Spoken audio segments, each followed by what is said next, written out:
Sans un bon agent, il va être très compliqué d'avoir une bonne entreprise e-commerce qui se développe. Savoir identifier un bon agent ou un bon fournisseur est crucial pour le succès de votre entreprise. Sans ça, vous allez risquer des problèmes comme des livraisons longues, des clients non satisfaits ou encore des retours en masse. Ou même encore pire, une liste interminable de commandes non envoyées de la part de votre fournisseur. Donc je vais te présenter les étapes essentielles pour pouvoir identifier le bon fournisseur, le bon agent pour ton business e-commerce. Déjà, on va voir les qualités essentielles et ensuite je vais te montrer comment trouver un bon agent. Donc déjà, la communication, c'est super important. Dans le sens où si tu as un agent ou un contact fournisseur qui est super lent à répondre, en fait, ça va te poser beaucoup de problèmes pour ton business. Il faut absolument que tu testes son temps de réponse, que tu vois en fait s'il te répond assez rapidement ou s'il met des jours et des jours à te répondre. Et ça va se tester dès les premiers jours. Et je te dis direct, s'il met du temps à répondre, change d'agent. Change directement d'agent parce que ça va te poser des problèmes par la suite. Il faut savoir que la capacité de communication, c'est pas seulement dans le temps de réponse, c'est aussi est-ce qu'il te prévient s'il y aura des retards potentiels ou toute chose, tout inconvénient qu'il peut y avoir par rapport aux livraisons.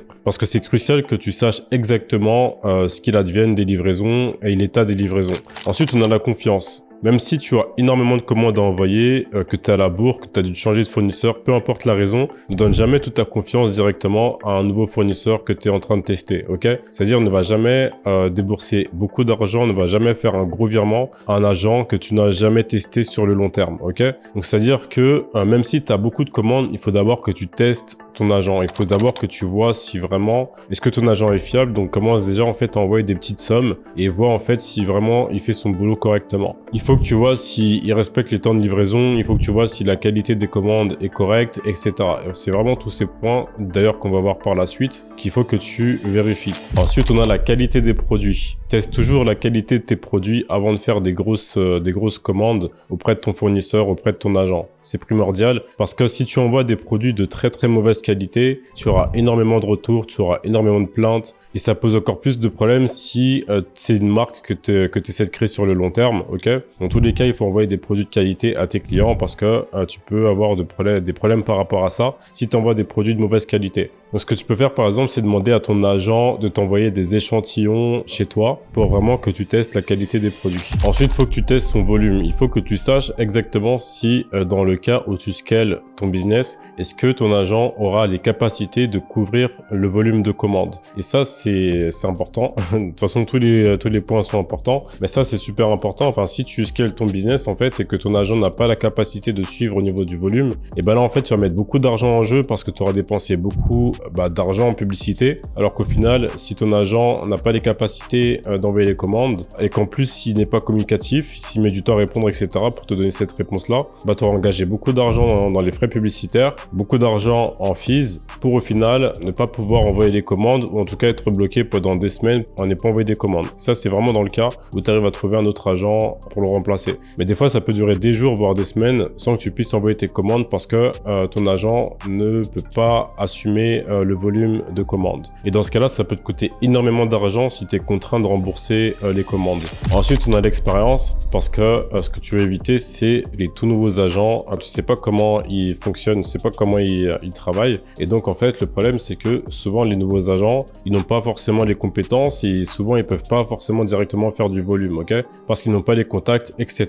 Et ça, c'est vraiment ce que tu veux éviter. Et surtout, tu sais pas si c'est des agents de confiance. Ensuite, tu veux des agents qui sont assez flexibles, c'est-à-dire que ce sont des agents avec qui tu peux négocier les prix. C'est-à-dire que si tu as une bonne connexion avec ton agent, une bonne relation, souvent, ce que tu peux faire, c'est leur demander de baisser les prix donc sur les coûts d'achat des produits. Et tu auras des agents qui voudront pas, tu auras des agents qui seront plutôt flexibles par rapport à ça. Des agents qui sont ouverts aux négociations. Parce que quand tu débutes, tu penses que c'est pas très important, mais crois-moi que 1 euro sur des milliers et des milliers de commandes, ça fait pas mal d'argent. Donc là, je vais te montrer comment trouver un bon agent. Donc déjà, dans un premier temps, si tu débutes, que tu n'as pas un produit rentable, que tu es en plein testing, te prends même pas la tête dessus. Je trouve personnellement que ça sert à rien de se prendre la tête sur trouver un agent, etc.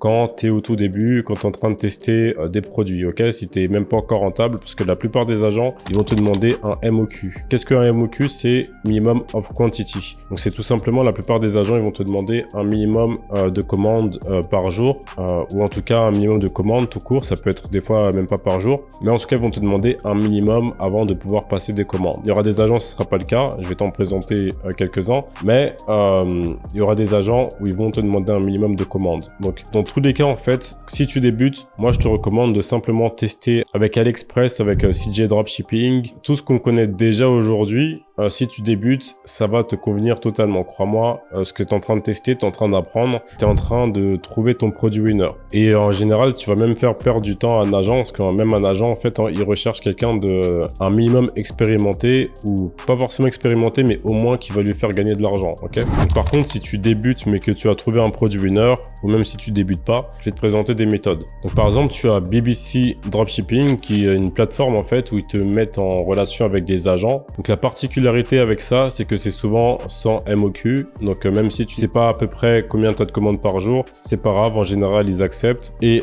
tout est en anglais. Tu as des livraisons rapides. En fonction, ça dépend des continents. Mais en général, en moins de 10 jours, même 7 jours, même parfois moins, tu as des livraisons. Ensuite, tu as AliExpress. Mais attends, je vais t'expliquer comment. C'est pas juste AliExpress. En fait, sur AliExpress, ce que tu peux faire, c'est que quand tu as un produit intéressant, un produit rentable, tu peux déjà vérifier tous les fournisseurs et aller vers les meilleurs fournisseurs, donc ceux qui ont le plus de commandes avec les meilleures notes et les meilleurs avis clients. Donc tu les contactes en fait et tu essaies de leur parler, de leur poser des questions. Je vais te donner une liste de questions à poser vers la fin de la vidéo, mais tu peux leur poser des questions pour essayer de communiquer avec eux et tu leur expliques ton business, tu leur expliques que tu es en train de développer ton business, etc. Au bout d'un moment, tu pourras leur demander si c'est possible justement d'avoir un agent de sourcing, de les avoir en tant qu'agent de sourcing. Et souvent, tu peux te faire des contacts d'agents comme ça. Et que ça soit sur AliExpress ou même sur Alibaba d'ailleurs. Après, tu as AutoDS, qui est une plateforme qui centralise tout, de la recherche produit à la commande automatisée. Donc ça, c'est vraiment centralisé. Il propose des fournisseurs vérifiés avec des livraisons rapides. Si tu veux que je te dise comment trouver des agents français avec des produits européens, dis ça dans les commentaires. Ensuite, je vais te donner moi la méthode que j'utilise, mais là, c'est la méthode dont les gens ne vous parleront jamais parce que ça fait un peu moins kiffer de dire ça comme ça, ok? Mais ce qui est le plus efficace, c'est les contacts. Les contacts, c'est là en fait où j'ai pu trouver mes meilleurs contacts, les plus efficaces, que ce soit pour les agents ou même pour autre chose, c'est les contacts, à travers les contacts. C'est pour ça qu'on dit que le réseau est important, parce que le réseau vous apporte des contacts de qualité. Et là, tu me diras, ok, mais je débute, moi j'ai aucun contact dans l'e-commerce. Et bah, tu m'as moi, t'es abonné à ma chaîne, donc tu peux très bien me contacter sur Instagram et je te donnerai une liste d'agents. Mais ça, seulement si tu mets en commentaire agent et que tu me suis sur Instagram. Donc là, je vais te donner une liste de questions à poser aux agents, mais les pose pas en fait tout en même temps, ok? Ça peut les faire fuir. Pose les questions à la suite. Donc voilà, donc ce que tu vas leur dire, c'est bonjour, je m'appelle tel, j'ai un business dans telle niche et je recherche ce produit. Je recherche à livrer ce produit, ok?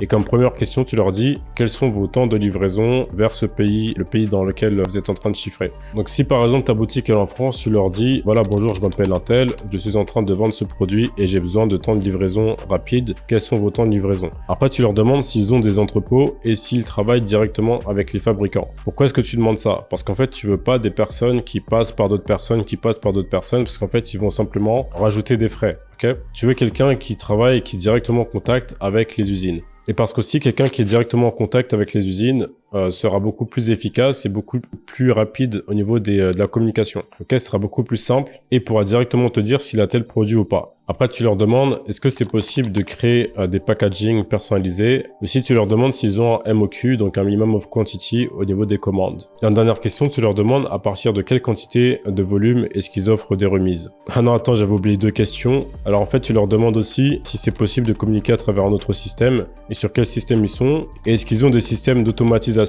en se connectant à travers des systèmes sur Shopify. Après, un petit conseil que je peux te donner, c'est n'hésite vraiment pas à changer si tu vois que ça se passe mal, si tu vois qu'il a des temps de réponse trop longs, si tu vois que la qualité elle est pas bonne, peu importe, si tu le sens pas, n'hésite pas à changer d'agent. Parce que je te garantis que le fait de changer d'agent assez rapidement, ça va t'éviter des galères. Ensuite, essaie vraiment de trouver des agents sans MOQ, parce que le fait de trouver des agents sans MOQ, ça va te permettre de tester d'autres produits en dehors de tes produits rentables et winners, sans que ton agent te prenne la tête sur le MOQ. Maintenant, avoir un agent, ça fait pas tout. Si tu veux savoir comment je fais des résultats comme ça, n'hésite pas à cliquer sur cette vidéo, ça va t'aider.